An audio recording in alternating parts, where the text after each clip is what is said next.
UPSI exam को देखें तो अभी भी हमारे पास अच्छा खासा समय है जिसमें हम अपनी हिंदी को अच्छे से कवर कर सकते हैं। सबसे पहले ये मान लीजिए हिंदी एक स्कोरिंग सब्जेक्ट है। अगर 40 में आप 38 या 38 के ऊपर सही नहीं कर रहे हो, 40 में अगर 40 भी सही कर रहे हो तो बहुत बड़ी बात नहीं है, क्योंकि हिंदी कम समय में ज्यादा नंबर देने वाला सब्जेक्ट है और कम समय में आप इसको पूरी तरीके से तैयार कर सकते हो। अभी भी आपके पास अच्छा खासा समय है। कैसे आपको तैयार करना है कि आप देखो, पहले तो ये मैंने पेपर लगाया हुआ है, कैसे क्या सब कुछ हम बताएंगे इसमें। आपको क्या करना है, मेरा जो टारगेट है वो टारगेट क्या है, हिंदी में 40 में 38 कैसे करें। ठीक है, तो हमारा ये नंबर का टारगेट है, इसके नीचे तो जाना ही नहीं है ना। और अब मेन मुद्दा क्या है, मेन मुद्दा यह है कि कौन से चैप्टर्स को छोड़ा जाए और कौन से चैप्टर्स को ज्यादा पढ़ा जाए। हम लोग ये कैसे पता करेंगे, क्योंकि कहीं ना कहीं जब हम 2021 का एग्जाम देखेंगे उसमें हिंदी का जो पैटर्न है, हिंदी के सवालों का पैटर्न है, वो जब देखेंगे किस सवाल में किस सवाल का कितना वेटेज है ना, किस चैप्टर का कितना वेटेज है, ये सब देखेंगे तो पता चल जाएगा और उसी हिसाब से हम बचे हुए दिनों में हिंदी को अच्छे से तैयार कर सकते हैं। देखो, सबसे पहले हम पूरा पेपर को एनालिसिस करते हैं, पूरे पेपर को देखते हैं। हम सवालों को नहीं पढ़ेंगे लेकिन ये देखेंगे कि ये क्वेश्चन किस चैप्टर का है। और फटाफट देख लेते हैं। सबसे पहले हिंदी भाषा का विकास। हिंदी भाषा का विकास में हम लोग हिंदी की कितनी बोलियां हैं, हिंदी का विकास कैसे हुआ, संस्कृत से अवहट अवहट ऐसे होते हुए हिंदी भाषा का विकास पूरा पढ़ना होता है। ठीक है, रचनाएं से क्वेश्चन आया हुआ है। तीसरा क्वेश्चन सर्वनाम से आया हुआ है। चौथा क्वेश्चन तत्सम तद्भव से आया हुआ है। पांचवा क्वेश्चन रचनाओं से आया हुआ है। छठा क्वेश्चन विराम। हर शिफ्ट में एक क्वेश्चन विराम चिन्ह से जरूर आया है, इसको निग्लेक्ट मत करिएगा। इस चैप्टर को, विराम वाला चैप्टर जरूर पढ़ना है।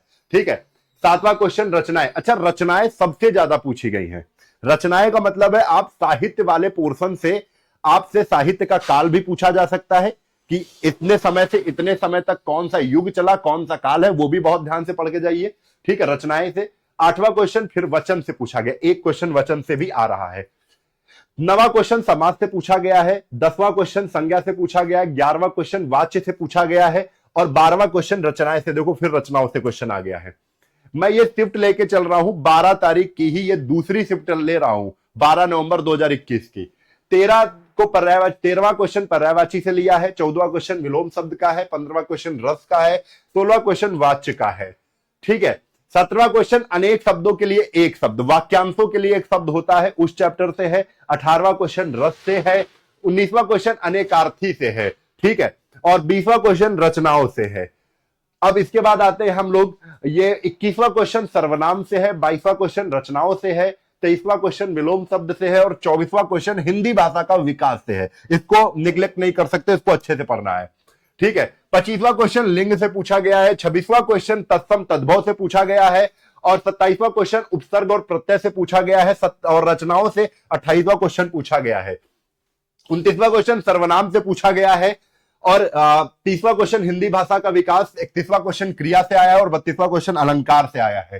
ठीक है, आप लोग सब देखिए, पूरा एक पेपर का मैं पूरा का पूरा इसको एनालिसिस करूंगा और समझूंगा कि कैसे क्या पेपर है और फिर क्या स्ट्रेटजी हो सकती है समझने के लिए। ये विलोम से आया 33वां क्वेश्चन। 36वां क्वेश्चन गद्यांश से, 35वां गद्यांश से और 36वां ये कौन सा है, 34वां। 34, 35, 36 तीन क्वेश्चन गद्यांश से आए हैं। 37वां क्वेश्चन विलोम शब्द से है। 38वां क्वेश्चन लिंग से है और 39वां क्वेश्चन मुहावरे व लोकोक्तियों से है और 40वां क्वेश्चन छंद से पूछा गया है। अब देखो, ये पूरा जो हमने यहां पर लिख दिया है सब कुछ, इन्होंने क्या किया है, हर चैप्टर से एक एक क्वेश्चन, दो क्वेश्चन जिससे पूछे जा रहे हैं वो इंपॉर्टेंट चैप्टर हैं। ठीक है, एक एक क्वेश्चन तो ये हर चैप्टर में घूम के आए हैं। हिंदी में जितने चैप्टर हैं इन्होंने हर चैप्टर को समावेशित किया है अपने पेपर में। ठीक है, तो आपको क्या है, एक तो पेपर में चैप्टर तो कोई नहीं छोड़ने हैं, लेकिन किन चैप्टर्स को ज्यादा पढ़ना है और किन चैप्टर्स को कम पढ़ना है वो हम जरूर समझ सकते हैं, जिससे हमारा हिंदी का पेपर अच्छा हो जाए। सबसे पहले हम नंबर 1 पे रख रहे हैं हिंदी भाषा का विकास, बहुत अच्छे से पढ़िए। दूसरे नंबर पर रख रहे हैं साहित्य एवं रचनाएं। साहित्य व रचनाकार, जिसमें आप युग पढ़ेंगे, भारतेंदु युग का काल कौन सा है, ये पूरा कालखंड की पूरी यहां पर जानकारी आप इकट्ठा करेंगे। साहित्य व रचनाएं 7 क्वेश्चन पूछे गए। कितने क्वेश्चन पूछे गए हैं, 7 क्वेश्चन। हम यहां पर वेटेज बता रहे हैं, 7 क्वेश्चन का वेटेज है। अब संज्ञा सर्वनाम यानी व्याकरण वाले पोर्शन से, जिसमें संज्ञा सर्वनाम क्रिया विशेषण, ठीक है, ये संबंधवाचक, ये सब चीजें होती हैं। तो अब संज्ञा सर्वनाम क्रिया विशेषण वाले चैप्टर से कितने क्वेश्चन आए हैं? देखो, 1 3 1 4 1 5 5 क्वेश्चन पूछेंगे। कितने क्वेश्चन पूछेंगे? 5। तो ये तीनों चैप्टर यार बड़े इंपॉर्टेंट हैं। आप हिंदी भाषा का विकास और साहित्य व रचनाकार, ठीक है, तीसरा संज्ञा सर्वनाम क्रिया विशेषण वाला पूरा व्याकरण वाला पोर्शन पढ़िए। फिर जो चौथा इंपॉर्टेंट क्या है? विलोम शब्द। 4 क्वेश्चन, लगभग 3 से 4। इसमें तो इस शिफ्ट में 4 क्वेश्चन पूछे गए हैं और हमने शिफ्ट देखी लगभग 3 क्वेश्चन तो पूछे ही जा रहे हैं, 3 से 4। अब यहां पर बच्चे गलती क्या करेंगे? विलोम शब्द अपने आप से ही सोच लेते हैं मुझे तो आता है। ये नहीं करना है, आपको रट्टा मार के जाना है, आपको बार बार पढ़ना, क्योंकि इनका भी पेयर होता है। विलोम शब्द का भी क्या होता है? पेयर होता है। ये पेयर में होते हैं विलोम शब्द, इसमें गलती हो जाती है, ठीक है। पर्यायवाची 1 क्वेश्चन पूछा गया है। लगभग हर शिफ्ट में एक ही क्वेश्चन है, किसी किसी शिफ्ट में देखा तो 2 क्वेश्चन, नहीं तो 1 ही क्वेश्चन पूछा गया है। अनेकार्थी से 1 ही क्वेश्चन पूछ रहे हैं। अनेक शब्द के 1 शब्द, मैंने लगभग 54 पालियों का सब कुछ देखा हुआ है, तब मैं बोल रहा हूं। अनेक शब्द के लिए इसमें भी 1 है, 1 ही क्वेश्चन पूछ रहे हैं। वाच्य से 2 क्वेश्चन पूछा गया इसमें, लिंग से 2 क्वेश्चन पूछा गया है, उपसर्ग प्रत्यय से 1 क्वेश्चन पूछा गया है, वचन से 1 क्वेश्चन पूछा गया है, तत्सम तद्भव से 2 क्वेश्चन पूछा गया, रस से 2 क्वेश्चन पूछा गया है। अब रस छंद अलंकार तो होता है, लेकिन रस छंद अलंकार में रस इंपॉर्टेंट है, आप रस को अच्छे से पढ़ के जाइएगा, ठीक है। समास से 1 क्वेश्चन, छंद से 1 क्वेश्चन, अलंकार से 1 क्वेश्चन, विराम चिन्ह से 1 क्वेश्चन, मुहावरा से 1 क्वेश्चन, गद्यांश से 3 क्वेश्चन। ये सारी चीजें तो है आपके सामने, एक एक क्वेश्चन। ये अब इस वाली पाली में आपको संधि विच्छेद देखने को नहीं मिला है। लगभग हमने कई पालियों को देखा, उसमें किसी किसी पाली में 1 क्वेश्चन संधि विच्छेद का आ रहा है, और मुझे 2 क्वेश्चन तो किसी पाली में देखने को नहीं मिले, और किसी किसी पाली में तो 1 भी क्वेश्चन, जैसे यही पाली थी, इसमें 1 भी क्वेश्चन संधि विच्छेद का नहीं मिला है। तो अब यहां पर आपको समझना है कि सबसे ज्यादा ध्यान देने वाले चैप्टर्स कौन से, हम पिंक से उनको अंडरलाइन करेंगे। आपको हिंदी विकास पढ़ना है, साहित्य रचनाकार और संज्ञा सर्वनाम वाला पोर्शन पूरा, और विलोम शब्द, इनको आपको बहुत ध्यान से पढ़ना है, ठीक है। अब इसके बाद जो इंपॉर्टेंट है, वाच्य पढ़िए आप सही से, लिंग पढ़िए, उपसर्ग प्रत्यय पढ़िए, और इसके साथ साथ रस पढ़िए और तत्सम तद्भव पढ़िए, ठीक है। 2 क्वेश्चन पूछे गए। गद्यांश तो आपको वहीं पर ही समझ के करना होगा, यहां पे प्रैक्टिस कर लेना। अब 1-1 नंबर के लिए सारे ही चैप्टर हैं, इनको आपको क्या रट्टा मारना है, ठीक है। जैसे छंद आ गया तो छंद पे ज्यादा दिमाग नहीं लगाना है। समास आ गया, समास को पढ़ लेना है, आपको यह पता कर लेना है कि इस शब्द में कौन सा समास है, इस शब्द में कौन सा समास है, देख के जाना है, ठीक है।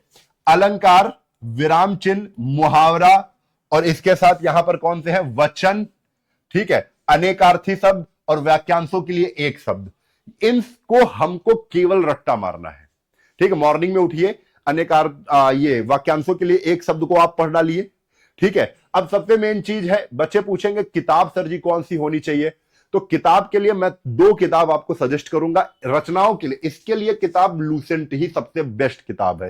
साहित्य एवं रचनाकार के लिए केवल 1 ही किताब अच्छी है, वो है लूसेंट।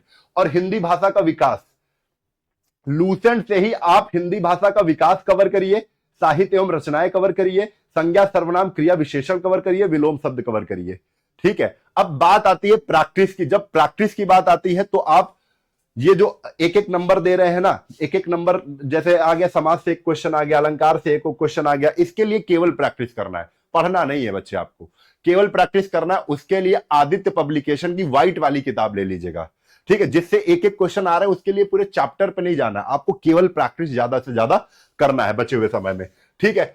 अभी क्या है, ये सारे का सारा जो पेपर आपने देखा है, पूरा का पूरा 54 पालियों में पेपर हुआ है, क्या क्या क्वेश्चन आए हैं, पूरा 1-1 क्वेश्चन का हल यहां पे पूरा एक्सप्लेनेशन के साथ ऐसे ही सब करवा दिए गए हैं बाय वीडियो के माध्यम से।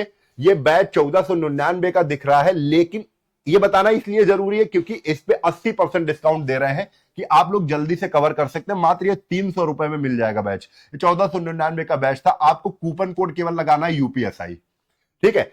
और 24 महीने की वैलिडिटी है, इसमें सारे ही आपको सब्जेक्ट मिल जाएंगे, हिंदी, मैथ, GS, रीजनिंग, सब कुछ मिल जाएगा इसमें, ठीक है, तो आप सब कुछ यहां से कवर कर सकते हो, पढ़ सकते हो। हालांकि इतना टाइम तो नहीं है, लेकिन प्रीवियस ईयर के क्वेश्चन की प्रैक्टिस यहां से अच्छे से की जा सकती है। 2021 में जो प्रीवियस ईयर क्वेश्चन हिंदी के आए हुए हैं, ठीक है, ये आप यहां से कर सकते हो। तो 80% डिस्काउंट के साथ आपको कूपन कोड लगाना है UPSI, आपको ये मात्र बैच 300 रुपए में मिल जाएगा।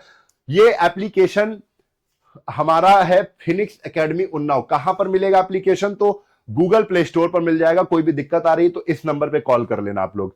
अच्छा, किन जो 5 चैप्टर है उनमें ज्यादा ध्यान नहीं देना, क्योंकि बड़े बड़े चैप्टर हैं। ऐसा नहीं, संधि विच्छेद एक बहुत बड़ा चैप्टर है, 3 से 4 दिन लगते हैं अच्छे से कंप्लीट करने में। मत पढ़ो, ठीक है, थोड़ा बहुत देखना है तो देख लो। एक किसी पाली में ही क्वेश्चन देखने को मिले, वो भी एक क्वेश्चन। वर्णमाला का लगभग बहुत सी पालियों में मैंने देखा है एक ही क्वेश्चन मिला है, किसी पालियों में जैसे अपनी पाली में था ही नहीं जो हमने अभी देखी। अलंकार से एक क्वेश्चन मिला तो मिला, नहीं तो अलंकार से भी नहीं पूछा गया है। वाक्य शुद्धि से क्वेश्चन नहीं पूछा गया है। छंद से एक क्वेश्चन मिला तो मिला, नहीं तो वो भी पूछा नहीं गया। तो इन बड़े से बड़े जो चैप्टर्स हैं इन पे ज्यादा ध्यान नहीं देना है। हालांकि आप लोग जानते हैं जब भी हिंदी पढ़ने की बात आती है तो संधि विच्छेद एक बहुत अच्छा टॉपिक आता है जिसको पढ़ना ही पड़ता है। लेकिन अपने जो पेपर में नहीं आ रहा है तो फिर क्यों इतना टाइम लगाओ? जो चीजें पढ़नी है हमको वो इस तरीके से पढ़ना है, इतना पढ़ना है आपको, ठीक है। तो कुछ ना कुछ आपको समझ में आ गया होगा, किस पे ज्यादा ध्यान देना है, किस पे कम ध्यान देना है, ये सारी चीजें आपको समझ में आ गई होंगी। फिर से मैं बता दे रहा हूं, जितना भी थ्योरी और जितना भी व्याकरण वाला पोर्शन कवर करना है वो लूसेंट की नीली वाली किताब गजब की है, लूसेंट ही किताब ले लेना, ठीक है। दूसरी चीज मैं बता रहा हूं, अगर जब प्रैक्टिस करने की बात आएगी, प्रैक्टिस किन किन सब्जेक्ट की करेंगे? जिनका वेटेज एक एक क्वेश्चन का रहा है। अनेकार्थी, इसके लिए आपको प्रैक्टिस करनी है। अनेकार्थी, अनेक शब्दों के लिए, वाक्यांशों के लिए एक शब्द प्रैक्टिस करना है, समास की प्रैक्टिस करना है, रस की प्रैक्टिस करना है, तत्सम तद्भव की प्रैक्टिस करना है, मुहावरों की प्रैक्टिस करना है, विराम चिन्ह आप एक बार देख लेना, उसके बाद प्रैक्टिस ही करना है। पढ़ने वाले यहां पर ये केवल 3 चैप्टर है, हिंदी भाषा का विकास, साहित्य व रचनाकार, संज्ञा सर्वनाम यानी व्याकरण वाला पोर्शन, इतना आपको कवर कर लेना है। आराम से हिंदी में 38 के ऊपर ही नंबर आएंगे। और आप जानते हो 1 महीने में अभी अगर तैयारी करने में लग जाओगे इसी डायरेक्शन में तो अच्छे से कवर हो जाएगा। 40 में 40 नंबर भी आ सकते हैं। वीडियो अच्छा लगा है तो लाइक और शेयर करिएगा और कमेंट बॉक्स में अपने सुझाव जरूर दीजिएगा, सर जी और क्या हो सकता है। जय हिंद, जय भारत, वंदे मातरम।